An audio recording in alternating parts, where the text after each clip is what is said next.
السلام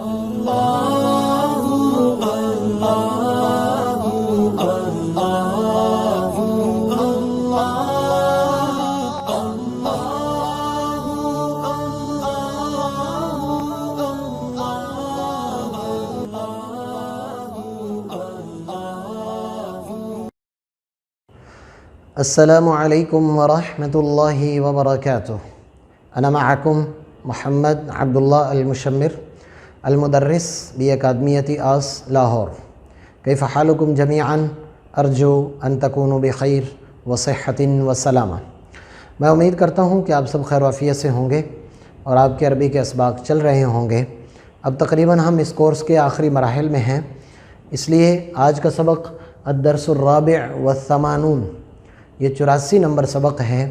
اس سبق میں حول الشکاوہ، شکاوہ جسے ہم شکایت کہتے ہیں، یہ اس سے متعلقہ ہے کہ بعض دفعہ ہمیں کسی نے مارا ہوتا ہے، کسی نے تھپڑ مارا ہوتا ہے یا کوئی اور تکلیف دی ہوتی ہے تو ہم شکایت کرتے ہیں اپنے والد کے سامنے، کبھی اپنے استاد کے سامنے، اگر اسٹوڈنٹ ہے تو وہ استاد کے سامنے، اور کبھی چھوٹا بچہ ہے تو اپنی ماں یا اپنے والد کے سامنے اس کی شکایت کرتا ہے، یا کبھی اپنے بھائی کو بتاتا ہے۔ تو یہ چند مشہور جو ہم عام طور پر بولتے ہیں ان کو آج کے سبق میں ہم نے ذکر کیا ہے۔ تو آئیے آج کے سبق کی طرف۔ سب سے پہلے ہے ھذا ضربنی بشدۃ۔ ھذا، یہ ضربنی، اس نے مجھے مارا ہے، بشدۃ، زور سے، یعنی اس نے مجھے زور سے مارا ہے یا اس نے زیادہ مجھے مارا ہے، اس کے لیے ھذا ضربنی بشدۃ، کہ اس نے مجھے زور سے مارا ہے۔ جواب میں کہا جائے گا لما تضربہ دائما۔ ہم بعض دفعہ یہ بھی جملہ بولتے ہیں کہ آپ یار ہمیشہ اسے کیوں مارتے رہتے ہو، تو اس کے لیے بولا جائے گا لما تضربہ۔ لما کا مطلب کیوں، تضربہ آپ مارتے ہو اس کو، دائما کا مطلب ہے ہمیشہ، یعنی آپ ہمیشہ اس کو کیوں مارتے رہتے ہو، تو اس انداز سے اس جملے کو بولا جائے گا۔ ھذا لکمنی یا ابی۔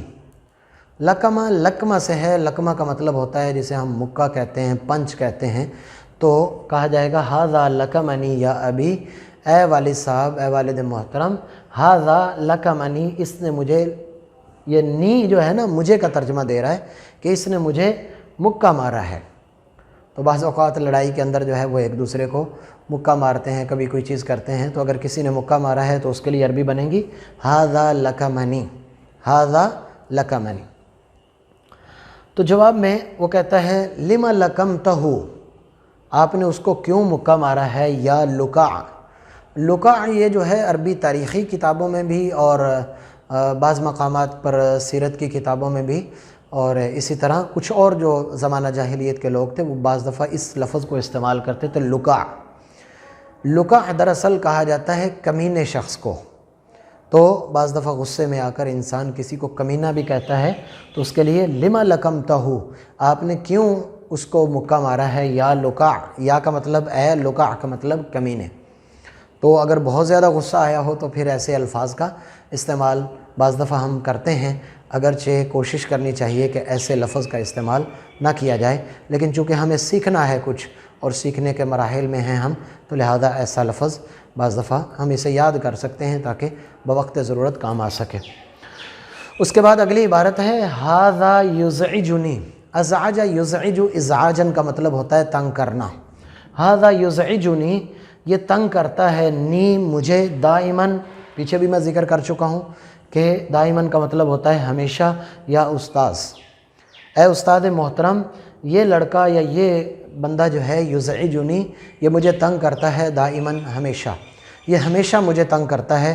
بعض دفعہ اسٹوڈنٹ اس طرح استاد سے شکایت کرتا ہے کہ یہ ہمیشہ مجھے تنگ کرتا ہے، تو استاد اس کو کہتا ہے انتبہ، جسے آسان لفظوں میں ہم اردو میں بولتے ہوئے کہتے ہیں بندے بنو، تو اس کے لیے بولا جائے گا انتبہ، کہ ذرا متنبہ ہو جاؤ۔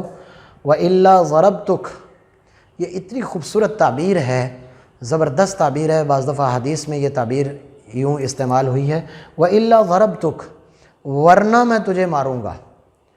انتبہ، بندے بنو، وَإِلَّا ضَرَبْتُكَ، ورنہ میں تمہیں ماروں گا۔ اس کے بعد اگلی عبارت ہے ھذا لطمنی۔ لطم عربی زبان میں کہتے ہیں جس کو ہم تھپڑ کہتے ہیں، وہ اسے کہا جاتا ہے لطمہ۔ تو ہذا لطمنی، اس نے مجھے تھپڑ مارا ہے، بقوتن، پوری قوت کے ساتھ یا پورے زور کے ساتھ، یا امی، اے میری ماں۔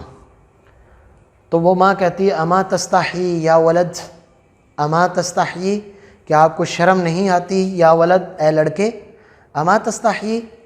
تو عام طور پر بھی اگر آپ کسی کو کہنا چاہتے ہیں کہ کیا آپ کو حیا نہیں آتی یا شرم نہیں آتی، تو اس کے لیے یہ والا لفظ اما تستحی، کیا آپ کو شرم نہیں آتی، یا ولد۔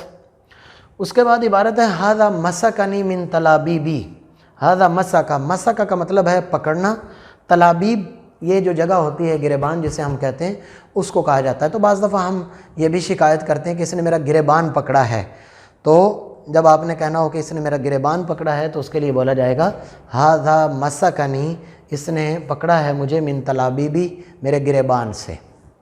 بعض لوگوں کو اس پر بھی غصہ آتا ہے، اور حقیقت یہ ہے کہ اس پر غصہ آتا بھی ہے، بعض دفعہ عزت نفس اس سے مجروح ہوتی ہے۔ تو وہ جواب میں آگے سے کہتا ہے الا تتق اللہ، کیا تم اللہ سے نہیں ڈرتے ہو، الا تتق اللہ، کیا تم اللہ سے نہیں ڈرتے کہ تم نے اس کا گریبان پکڑا ہے۔ تو مختلف قسم کے جوابات جو عام طور پر ہمارے ہاں استعمال ہوتے ہیں ان کو میں نے ذکر کیا ہے۔ آج کے سبق کی آخری عبارت ہے ھذا یسبنی دائما، ہم بعض دفعہ یہ بھی شکایت کرتے ہیں کہ یہ مجھے ہمیشہ گالیاں نکالتا رہتا ہے۔ تو سب یسبو، اگر سین سے ہو تو اس کا مطلب ہوتا ہے گالی دینا، اگر صاد سے ہو سب یسبو تو اس کا مطلب ہوتا ہے ڈالنا۔ تو جیسے پیچھے میں آپ کو جملہ بھی ذکر کر چکا ہوں کہ صب الماء، کہ پانی ڈال دیجئے، وہ صاد کے ساتھ ہے، یہ ہے سین کے ساتھ۔ ھذا یسبنی، یہ مجھے گالیاں دیتا ہے، دائماً، ہمیشہ۔ تو جواب میں آگے سے کہا جاتا ہے، یہ حدیث کا ہی ایک حصہ ہے، سباب المسلم فسوق، سباب اسی سب سے ہے، مسلمان کو گالی دینا، فسوق یہ گناہ ہے، فسق و فجور ہے، بری بات ہے۔ تو مسلمان کو گالی دینا یہ بری بات ہے، اس لیے آپ صلی اللہ علیہ وسلم نے فرمایا سباب المسلم فسوق وقتالہ کفر، کہ مسلمان کو گالی دینا یہ فسق و فجور ہے، اور اس کے ساتھ لڑنا، قتال کرنا یہ کفر ہے، یعنی تہدید کے طور پر یہاں پر اس کو استعمال کیا گیا ہے۔ تو آخری عبارت ھذا یسبنی دائما، کہ یہ ہمیشہ مجھے گالیاں نکالتا رہتا ہے۔ تو جواب میں سباب المسلم فسوق وقتالہ کفر۔ اس لیے کوشش کرنی چاہیے، بعض لوگ جو ہے وہ مزاح میں بھی اور بعض دفعہ مذاق کرتے ہوئے بھی ایک دوسرے کو گالیاں نکال رہے ہوتے ہیں ماں بہن کی۔ حدیث پاک مجھے یاد آ گئی، آپ صلی اللہ علیہ وسلم نے ارشاد فرمایا کہ قرب قیامت زمانہ ایک ایسا آئے گا کہ آدمی اپنے ماں باپ کو گالی نکالے گا۔ صحابہ نے عرض کیا یا رسول اللہ صلی اللہ علیہ وسلم، آدمی اپنے ماں باپ کو گالی کیسے نکال سکتا ہے؟ تو فرمایا کہ وہ کسی اور کو گالی دے گا، کسی اور کے ماں باپ کو گالی دے گا، اور وہ جواباً اسے اس کے ماں باپ کو گالی دے گا۔ تو دراصل جو اس کے ماں باپ کو گالی پڑی ہے وہ اس کی وجہ سے پڑی ہے، تو اس نے اپنے ماں باپ کو دراصل گالی دی ہے۔ اس لیے کوشش کیجئے کہ حد الوسع اپنی زبان کو ہم پاک رکھیں، گندہ نہ کریں، اور ماں بہن کی یا اس طرح کی جو گندی چیزیں ہیں انہیں اپنی زبان سے نہ نکالیں۔ امید کرتا ہوں کہ یہ سبق آپ کو سمجھ آ چکا ہوگا۔ اگلے سبق تک کے لیے اجازت دیجیے۔ اللہ حافظ۔ السلام علیکم ورحمۃ اللہ وبرکاتہ۔